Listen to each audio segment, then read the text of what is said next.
Bienvenue dans cette nouvelle édition de l'Africa Tonight. Au sommaire, 3 marches en 24 heures.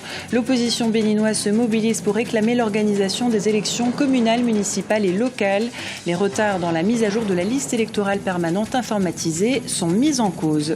La crise est ouverte au Front populaire ivoirien. La justice a confirmé le report du congrès du parti qui devait s'ouvrir ce jeudi. Entre Pascal Afine-Guessant et Laurent Gbagbo, la bataille pour la présidence du FPI est enclenchée. La Banque de développement des États de l'Afrique centrale dévoile ses priorités pour 2015. La promotion du secteur privé, le développement des infrastructures routières et énergétiques sont concernés. Les détails dans cette édition. Après Porto Novo, mercredi, ce jeudi, les forces politiques béninoises de l'opposition ont manifesté à Cotonou. Ils protestent pour accélérer la tenue des élections locales, communales et municipales dont la date n'est toujours pas connue.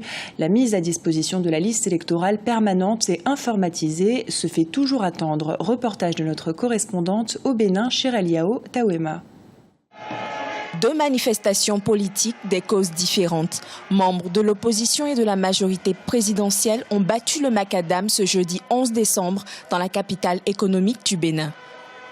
Réunis au sein d'une plateforme dite des forces démocratiques et sociales, les membres de l'opposition fustigent le retard de près de 18 mois dans l'organisation des élections communales et locales. Ils expriment ainsi leur indignation et exigent la mise à disposition de la liste électorale permanente informatisée pour ce mois de décembre. Aujourd'hui, le problème crucial qui se pose au peuple béninois est l'absence, disons, d'élections à bonne date. En l'occurrence, les élections locales, communales et municipales devraient avoir lieu depuis février 2013.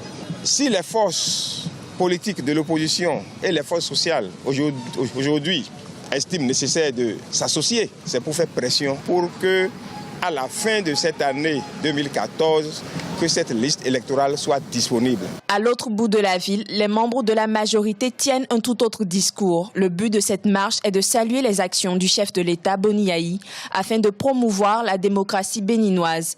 Ils évoquent les nombreuses réformes menées sous son quinquennat et réaffirment la volonté du président béninois à respecter l'ordre constitutionnel en quittant sa fonction dès la fin de son mandat, le 6 avril 2016. Ils sont en train de lutter pour la tenue des élections. Nous ne sommes plus à cette étape. Le pays a dépassé cette étape. Nous sommes à l'étape aujourd'hui de l'amélioration du système électoral pour que désormais, dès qu'il y ait les élections, qu'il n'y ait plus de contestation et que les élections soient crédibles, justes et équitables pour tout le monde. Qu'il faut dire en haute voix à tout le monde que notre pays va bien et qu'il y a certainement des choses à faire. Mais le processus démocratique est en état, est en bon état. À l'issue du dialogue social tenu le 5 décembre dernier, auquel n'a pas pris part une frange de l'opposition, les responsables du COS-LEPI, la structure chargée de la correction de la liste électorale, et le gouvernement ont annoncé la date du 25 mars 2015 pour la tenue des élections communales et locales. Cependant, les 2 tendances politiques s'accordent sur la nécessité de la tenue d'un dialogue social inclusif afin de sortir de l'impasse électorale. Le procès de Charles Blé Goudé à la Cour pénale internationale aura bien lieu. La chambre préliminaire de la Cour a confirmé ce jeudi 4 charges à l'encontre de l'ex-chef des Jeunes Patriotes, mouvement pro-Gbagbo. Il est poursuivi pour des actes présumément perpétrés à Abidjan entre décembre 2010 et avril 2011. La décision de la CPI a été prise par 2 voix contre 1. La date du procès n'est pas encore déterminée. La défense pourrait encore interjeter appel de la décision. Écoutez la réaction de l'avocat de Charles Blé Goudé, maître Claver Ndri. Nous sommes surpris par cette décision de la Chambre préliminaire de la Cour pénale internationale qui confirme toutes les charges contre M. Charles Blé Goudé. Notre surprise est très grande. Nous avions espéré, à l'issue donc de tous les débats qui ont eu lieu lors de cette audience de confirmation des charges, que le droit allait. Malheureusement, nous venons de constater purement et simplement que cette décision constate la vacance du droit. Et cela est dommage pour nous. Mais lorsque vous avez par exemple un procureur qui, avant que les juges ne rendent la décision, qui demande lors d'une audience en ce qui concerne le dossier de M. Laurent Gbagbo, que le juge lit les 2 dossiers, joigne les 2 dossiers, cela a déjà commencé à susciter une véritable interrogation en ce qui nous concerne. Alors, ce que vous venez de dire va dans le sens de ce qui pour nous apparaît comme malheureusement une réalité dans cette cour. Les juges de la Cour pénale internationale ont également demandé ce jeudi à la Côte d'Ivoire de leur remettre l'épouse de l'ancien président Laurent Gbagbo. Simone Gbagbo est concernée par un mandat d'arrêt de la CPI émis en 2012 pour plusieurs actes présumés pendant le conflit interivoirien entre décembre 2010 et avril 2011. Venons-en à la crise au sein du Front populaire ivoirien. Le congrès du FPI qui devait débuter ce jeudi n'a pas eu lieu. Le tribunal de première instance a accepté la demande de report déposée par le président du parti Pascal Affi-N'Guessan, candidat à sa propre succession.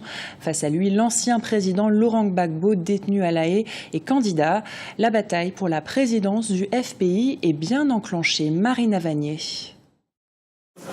Le bras de fer au sein du FPI a eu raison du congrès du parti. Un communiqué du ministère de l'Intérieur a confirmé ce mercredi 10 décembre le report par ordonnance du tribunal de première instance d'Abidjan. La principale force de l'opposition politique de Côte d'Ivoire est secouée par un schisme depuis quelques mois. D'un côté, il y a les frondeurs qui militent pour une candidature du fondateur du parti, Laurent Gbagbo, et de l'autre côté, les pro-Affi-N'Guessan, l'actuel président du FPI, candidat à sa propre succession. Cette décision de justice intervient suite à une plainte déposée par celui-ci qui proteste contre la candidature de l'ex-chef d'État détenu à La Haye. Le ministre d'État, ministre de l'Intérieur et de la Sécurité appelle au respect de cette décision et prévient contre toute tentative de trouble à l'ordre public. Les contrevenants à cette décision s'exposent, en pareille circonstance, à la rigueur de la loi. Ce mardi 9 décembre, Affi-N'Guessan, le président du parti, annonçait que le congrès serait reporté. Mais le président du comité d'organisation, Sébastien Dano-Djedje, avait répliqué le mercredi pour un maintien de l'activité. Toute chose qui intensifie les tensions au sein du FPI. Donc on va entrer dans une logique peut-être insurrectionnelle ou conflictuelle. Sinon, tant que ce gouvernement est là, ce sera difficile pour les dissidents de se faire reconnaître et d'exercer librement parce que le seul président qui est reconnu du FPI, c'est Affi-N'Guessan. Donc la crise s'aggrave et Laurent Gbagbo doit trouver un moyen de faire en sorte que le FPI sorte des griffes de la justice ivoirienne et du gouvernement ivoirien pour se retrouver en famille et trouver une solution consensuelle. Autrement, ce sera difficile pour eux. Pour l'heure, aucune date officielle de la tenue du congrès n'est prévue. Congrès qui permettra l'élection du nouveau chef du FPI. Alors que l'urgence de cette décision n'est plus à démontrer, la présidentielle de 2015 oblige. En bref, la Cour pénale internationale réitère sa demande pour que la Libye lui livre Saïf al-Islam Kadhafi, le fils de l'ancien dirigeant libyen Mouammar Kadhafi. La Libye et la CPI se disputent le droit de juger Saïf al-Islam Kadhafi pour la répression de la rébellion de 2011 qui s'est soldée par la chute du régime Kadhafi. Mais des entraves subsistent. L'accusé est aux mains d'anciens rebelles depuis novembre 2011, alors que la Libye est plongée dans le chaos. À Madagascar, la décision était attendue depuis plusieurs années par les militants de l'abolition de la peine de mort. Depuis ce mercredi, la peine capitale ne fait plus partie du cadre juridique malgache après un vote des députés. Madagascar était abolitionniste de fait puisque la dernière exécution remonte à 1958. Aminata Diak. La peine de mort officiellement abolie ce mercredi 10 décembre 2014 à Madagascar après un vote à l'Assemblée nationale. Même si la dernière exécution remonte à 1958 et que les condamnations à mort étaient systématiquement transformées en peine de travaux forcés à perpétuité, la peine capitale était restée en vigueur dans le pays. Une décision qui a suivi tout un processus depuis 1994 et dont se réjouissent aujourd'hui les parlementaires et la société civile. Madagascar a signé en septembre 2012 le traité de l'ONU visant à abolir la peine de mort. Le 24 novembre 2014, le gouvernement adopte un projet de loi pour ratifier le protocole de l'ONU visant à abolir donc la peine de mort. Projet de loi donc qui a été adopté hier 10 décembre par l'Assemblée nationale à 100% des voix. Madagascar rejoint donc tous les pays qui mettent fin officiellement et légalement à la peine de mort. Il était important aux yeux de tous de savoir que désormais il était interdit de tuer qui que ce soit et donc de la fin officielle de la peine de mort. Pour les spécialistes, ce vote revêt un enjeu important pour le gouvernement qui démontre son attachement au respect des droits de l'homme. Il était important pour les nouveaux dirigeants de faire montre d'une image de respect des droits de l'homme et de démocratie au monde entier. Ce projet de loi, qui sera donc ratifié au Conseil des ministres, fait partie intégrante du projet et de la promesse de Era Doderapian d'une refonte de la justice, de la rendre équitable, moderne, impartiale, mais toujours respectueuse des droits de l'homme et des règles démocratiques. Pour les militants des droits de l'homme, l'abolition de la peine de mort à Madagascar est une victoire et une étape vers d'autres combats. Le pays est confronté à d'autres questions préoccupantes, en l'occurrence les cas de justice populaire ou les exécutions sommaires, souvent perpétrées par les forces de l'ordre. La BDEAC, la Banque de développement des États d'Afrique centrale, souhaite accompagner l'intégration sous-régionale dans les pays de la Communauté économique et monétaire d'Afrique centrale. Le président de l'institution a réaffirmé son engagement ce jeudi à Brazzaville lors de la cérémonie du bilan 2014 et des perspectives 2015 de la BDEAC. Reportage de notre correspondant à Brazzaville, Prince Bafuolo. La Banque de développement des États d'Afrique centrale se modernise et se dit prête à conquérir les marchés internationaux. C'est en substance ce qu'on peut retenir de la cérémonie du bilan 2014 et les perspectives 2015 de l'institution financière qui s'est tenue ce jeudi à Brazzaville. Le bilan de la BDEAC est jugé positif grâce aux nombreuses réformes réalisées. La banque s'est dotée de nouveaux outils informatiques capables de sécuriser ses informations et ses opérations. Son système de gestion est désormais arrimé aux normes internationales.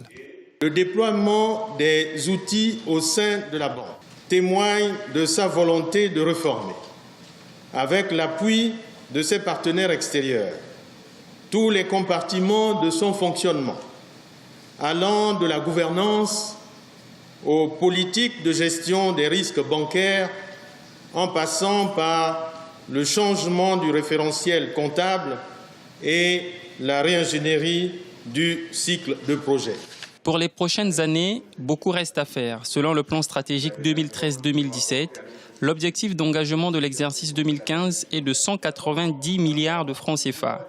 Au Tchad, en Guinée équatoriale, au Congo et au Gabon par exemple, la BDEAC va financer d'importants projets.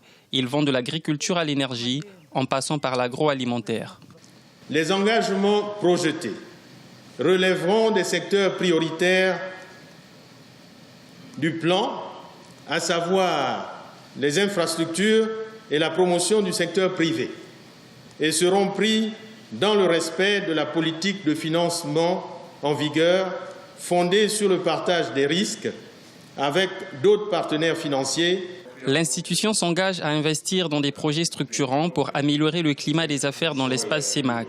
La BDEAC veut également accompagner la libre circulation des biens et des personnes dans la sous-région, une intégration à ce jour fragile. Ce journal a été réalisé par l'ensemble de la rédaction. Nous vous remercions pour votre fidélité. Dans un instant, une nouvelle édition de l'actualité sur Africa 24.